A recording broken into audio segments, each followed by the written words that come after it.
Secundaria segundo grado. Ciencias. Física. Isaac Newton.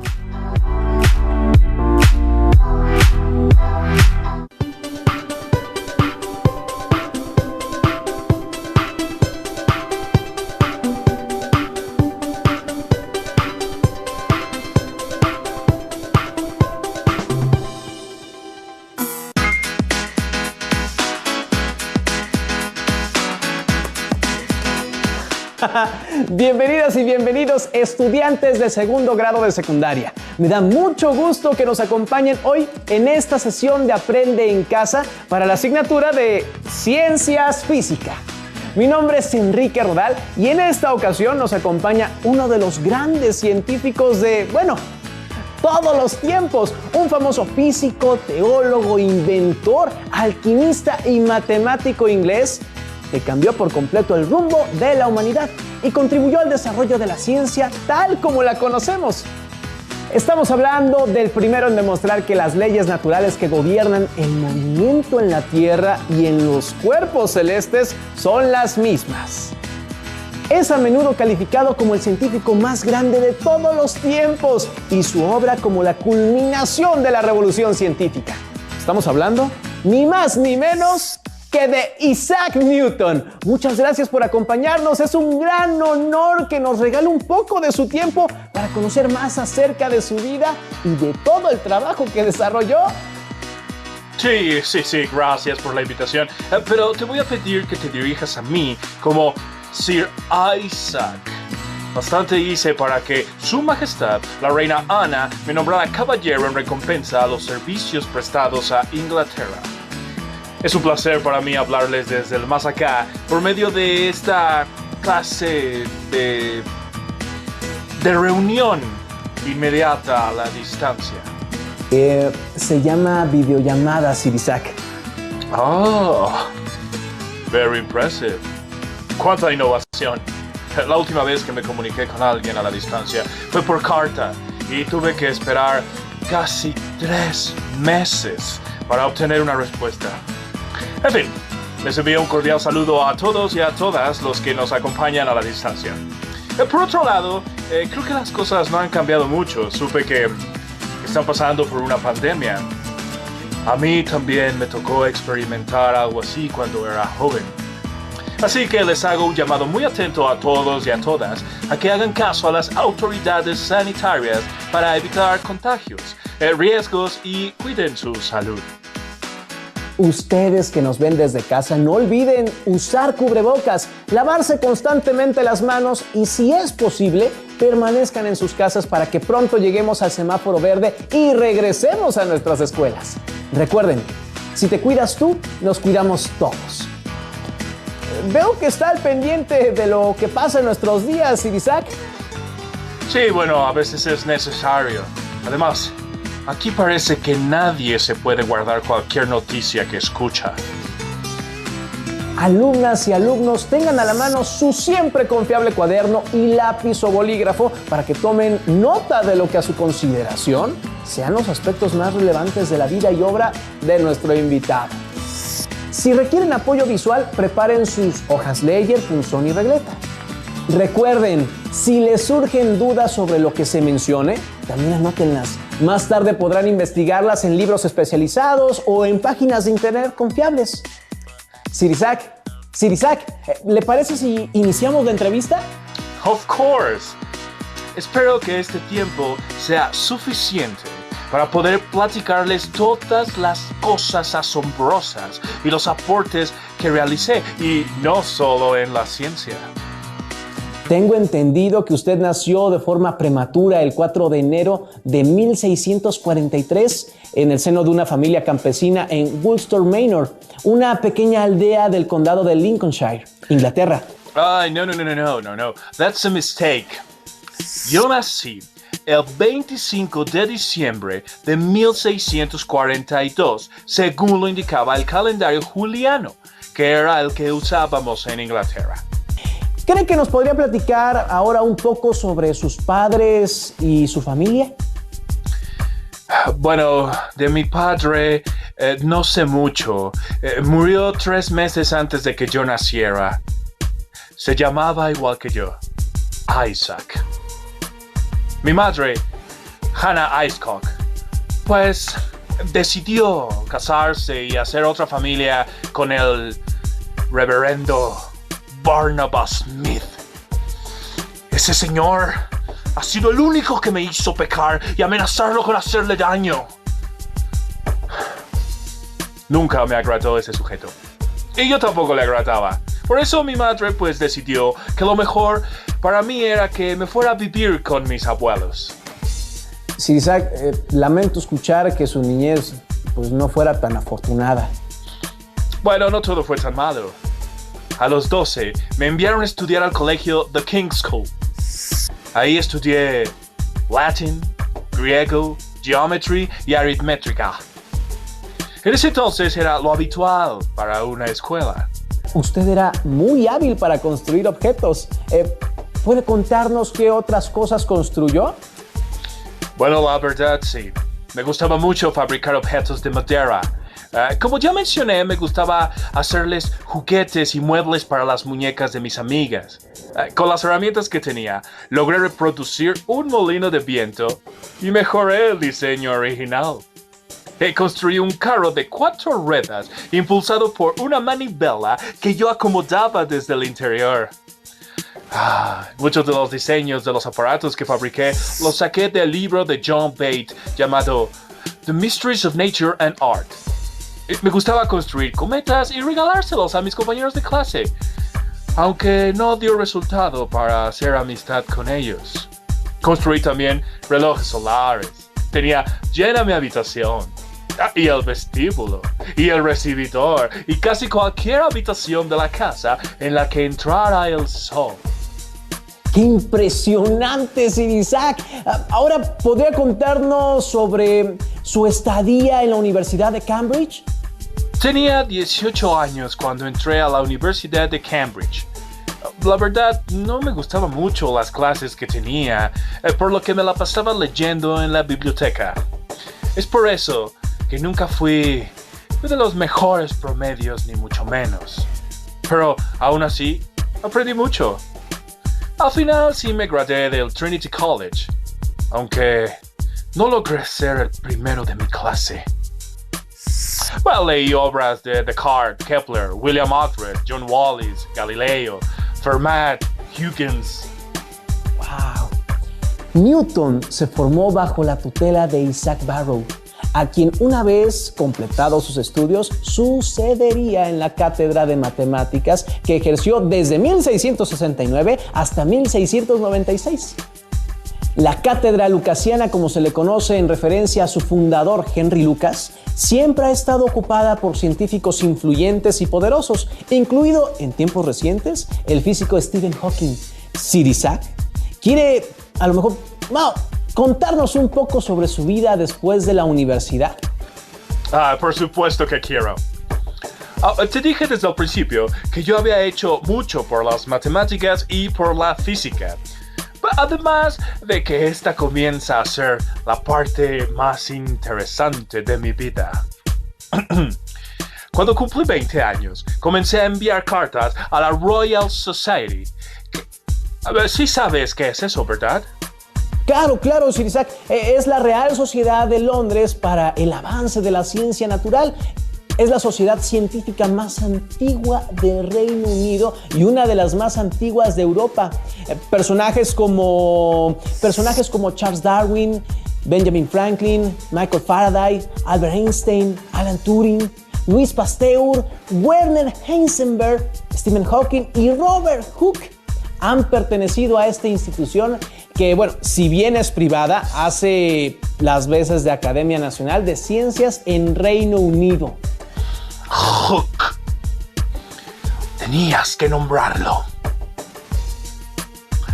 En fin, estábamos hablando de algo más importante. De mí. Bueno, te decía que comencé a escribirle a la Royal Society. Les envié algunos de mis descubrimientos en geometría y óptica. Además de que les envié un telescopio que yo mismo construí. Tengo una pregunta. ¿En qué se diferenciaba este telescopio del que construyó Galileo? El telescopio que fabriqué era del toporeflector. La distorsión del color era uno de los principales fallos de los telescopios refractores. Esto pasaba porque los espejos de esta clase de telescopios se comportaban como prismas, dividiendo la luz blanca en un arco iris de colores alrededor de los objetos observados. ¡Qué interesante! ¿Y usted lo armó todo, Sir Isaac? Everything. Todo. Hice el tubo, la montura, los accesorios, coloqué el ocular. Elegí una aleación de estaño y cobre como los materiales más adecuados para el espejo objetivo. Para que me resultara más sencillo, elegí una forma esférica para el espejo en lugar de una parábola. Y esto ocasionó un poco de aberración esférica, pero corregía la aberración cromática. Añadí un espejo secundario diagonal montado cerca del foco del espejo primario para reflejar la imagen en un ángulo de 90 grados a un ocular montado en el lateral del telescopio. Con mi telescopio pude observar las 4 lunas de Galileo en Júpiter y la fase creciente de Venus con dicho telescopio. En la Royal Society quedaron tan impresionados con él que se lo enseñaron a Carlos II de Inglaterra en enero de 1672. Y en ese mismo año fui admitido como seguidor de la sociedad. Sir Isaac, temiendo incomodarlo, hoy, ¿cree que podría contarnos un poco sobre sus desacuerdos que conocemos tuvo con el científico Robert Hooke?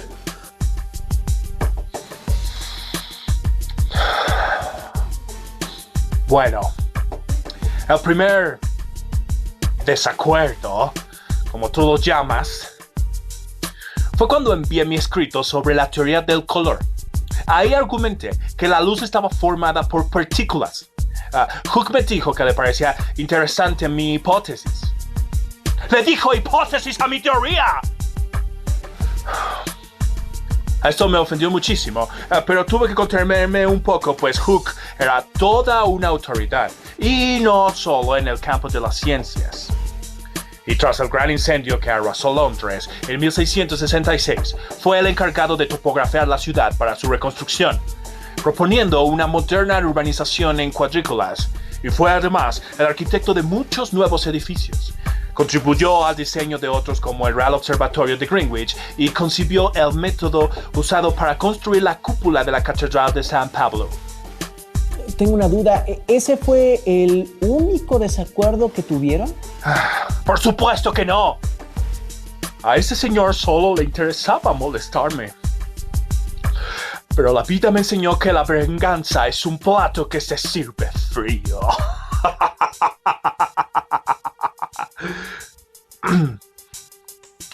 En 1679, Hooke y yo comenzamos a escribirnos sobre el tema de la gravitación. El enfrentamiento vino cuando en 1686 publiqué mi gran obra, La Principia Mathematica. Y a Hooke se le ocurrió decir que había sido él quien había dado las bases que me llevaron a escribir la ley de gravitación universal. Y eso no era todo. Hooke quería que le diera crédito como autor. ¡Crédito! ¿Te imaginas eso? Lo más que pude decir de Hooke es que él había revivido mi interés por la astronomía, pero que no había aportado nada nuevo. En la última carta que nos escribimos al respecto, escribí la siguiente frase. Si he logrado ver más lejos, ha sido porque he subido a hombros de gigantes. Obvio, no me refería a su corta estatura.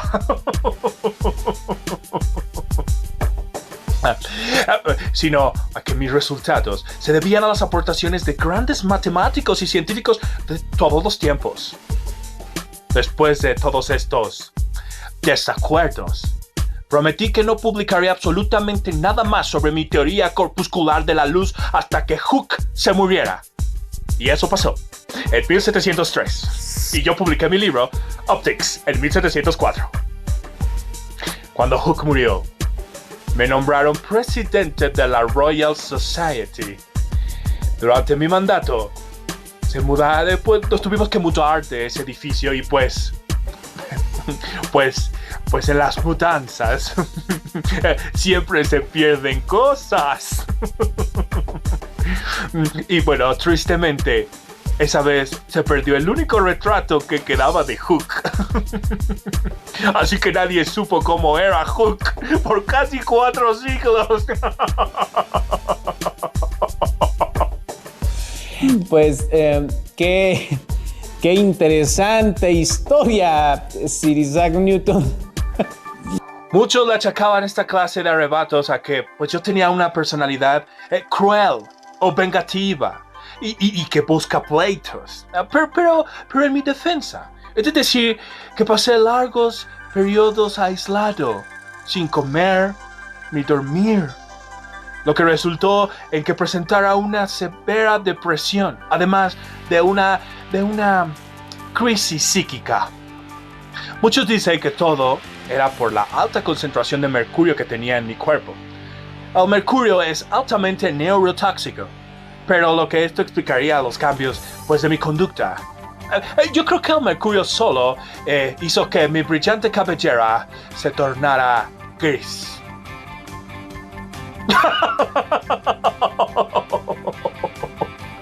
Definitivamente su vida ha tenido de todo, Sir Isaac. Te dije que mi vida era muy interesante. Vaya que sí. Y a todo esto, Sir Isaac, ¿por qué tenía mercurio en su cuerpo? Bueno, es que uno de mis intereses, además de las matemáticas, la física y la teología, era la alquimia. Ah, la alquimia es una antigua práctica protocientífica y es una disciplina filosófica que combina elementos de química, metalúrgica, física, medicina, astrología, misticismo, espiritualismo y arte. Aunque la alquimia adopta muchas formas en la cultura popular, es citada con mayor frecuencia en historias, películas, espectáculos y juegos como el proceso usado para transformar plomo u otros elementos en oro.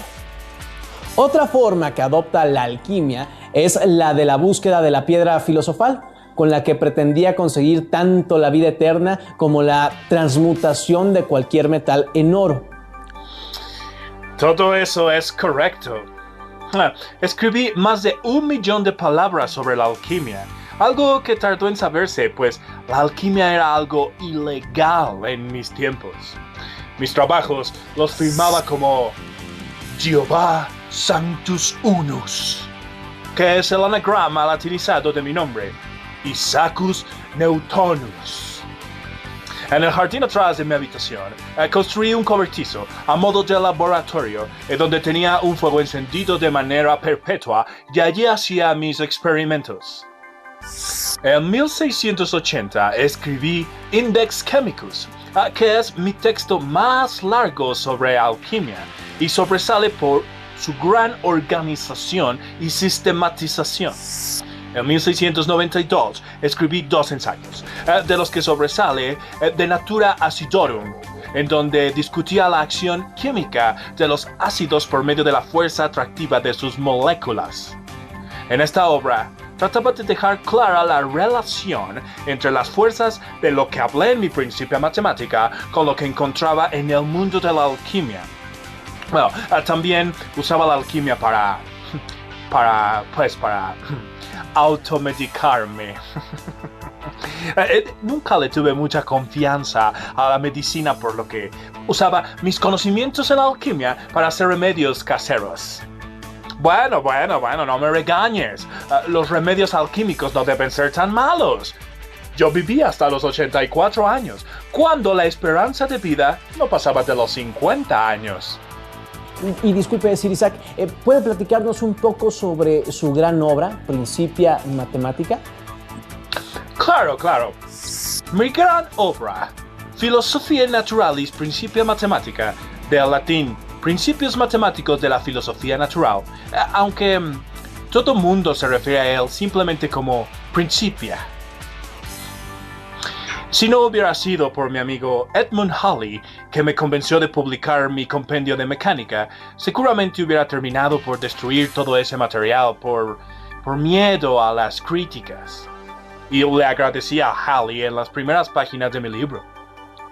Los 3 libros de esta obra contienen los fundamentos de la física y la astronomía escritos en el lenguaje de la geometría pura. El libro 1 contiene el método de las primeras y últimas razones, y bajo la forma de notas o escolios que se encuentran como anexo del libro 3, la teoría de las fluxiones.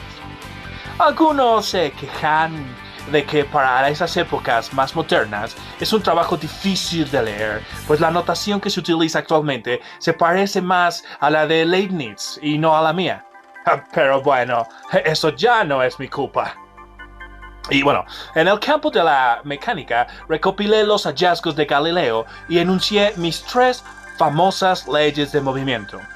De estas 3 leyes pude deducir la fuerza de gravitación entre la Tierra y la Luna y demostrar que esta es directamente proporcional al producto de las masas e inversamente proporcional al cuadrado de la distancia, multiplicando este cociente por una constante llamada constante de gravitación universal.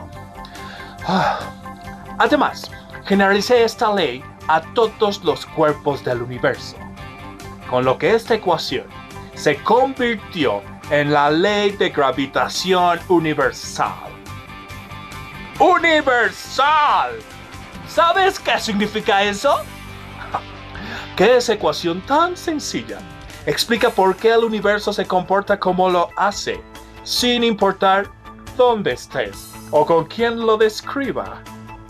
Mi amigo Halley se apoyó en mis cálculos y observaciones previas para predecir la trayectoria de un cometa avistado en 1682, mismo que regresaría en 1758. Ese cometa es justo el que se conoce como el cometa Halley, que orbita alrededor del Sol cada 75 años. Esta es justo la obra por la que se le reconoce hasta nuestros días, Los Principia.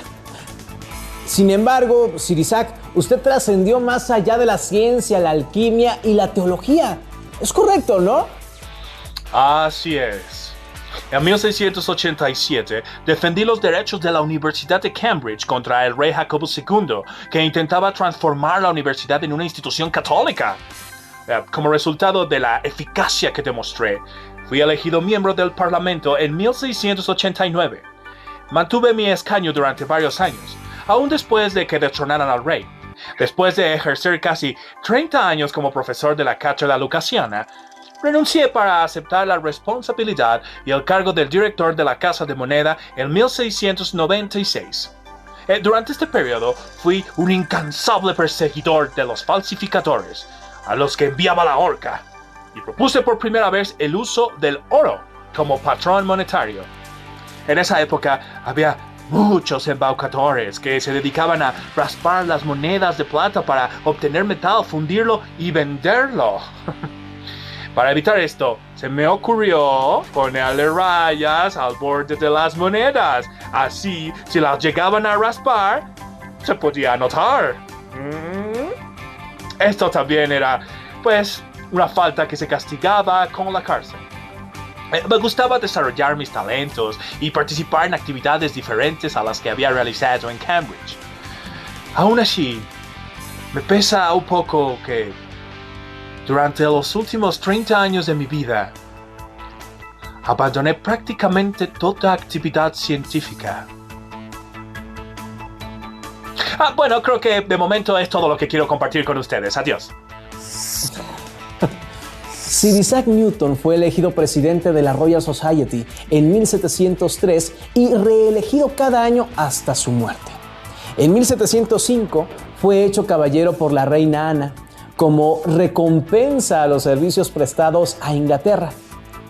Los últimos años de su vida se vieron ensombrecidos por la controversia de envergadura internacional con Leibniz a propósito de la prioridad de la invención del nuevo análisis. Acusaciones mutuas de plagios secretos disimulados en criptogramas, cartas anónimas, tratados inéditos, afirmaciones a menudo subjetivas de amigos y partidarios de los dos gigantes enfrentados, celos manifiestos y esfuerzos desplegados por los conciliadores para aproximar a los clanes adversos. En mi defensa, diré que la Royal Society determinó que yo no había cometido plagio. El hecho de que el comité que lo dictaminó estuviera a mi cargo no tuvo nada que ver con esa decisión. Vaya, el 20 de marzo de 1727 del calendario juliano, 31 de marzo en el calendario gregoriano, murió Sir Isaac Newton, quien días más tarde fue enterrado en la abadía de Westminster, en un funeral donde se dio cita prácticamente toda la intelectualidad de Gran Bretaña y buena parte de su aristocracia.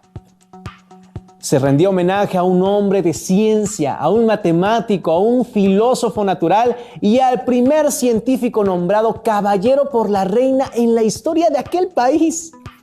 A su muerte, ocupaba la presidencia de la Royal Society. Era miembro de la Comisión de Longitud y su influencia fluía por todos los canales de la cultura británica.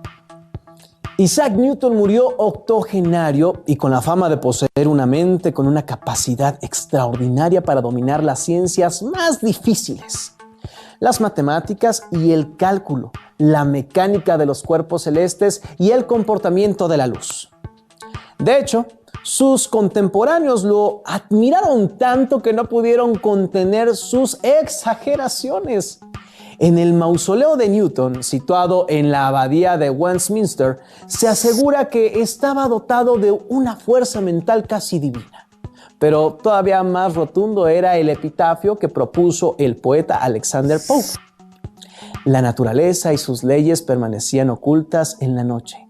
Dios dijo: hágase Newton, y todo fue luz. Su influencia posterior aumentó su fama gigantesca hasta convertirlo en el modelo de científico por excelencia. A su muerte, la biblioteca personal de Newton constaba de 1,612 libros, 912 de los cuales estaban íntimamente relacionados con sus preocupaciones teológicas, mientras que aproximadamente 80 eran de alquimia. Pero para que este número no resulte engañoso, hay que recordar que los libros de alquimia no accedían usualmente a la imprenta, por lo que estos 80 debían representar prácticamente toda la literatura alquímica disponible por los canales tradicionales. A esto hay que agregar las 3 docenas de pequeños libros alquímicos y aproximadamente 50 kilogramos de panfletos encontrados, así como los libros y manuscritos alquímicos copiados por Sir Isaac. Por todo lo anterior, la importancia de Isaac Newton, sus descubrimientos y sus aportes se siguen sintiendo hasta nuestros días. Porque fue quien nos enseñó a ver las cosas desde otra perspectiva, como lo dice una de sus frases más célebres. Lo que sabemos es una gota de agua, lo que ignoramos es el océano. Y él trató de descubrir ese océano de tal manera que el mundo ya no fue el mismo. Esperamos que hayan disfrutado esta entrevista y que los invite a reflexionar acerca de las circunstancias que rodearon la vida de este gran personaje. Agradecemos la compañía de Sir Isaac Newton y a todas y todos los que nos ven desde casa, les invito a que sigan los contenidos de Aprende en Casa. Hasta luego.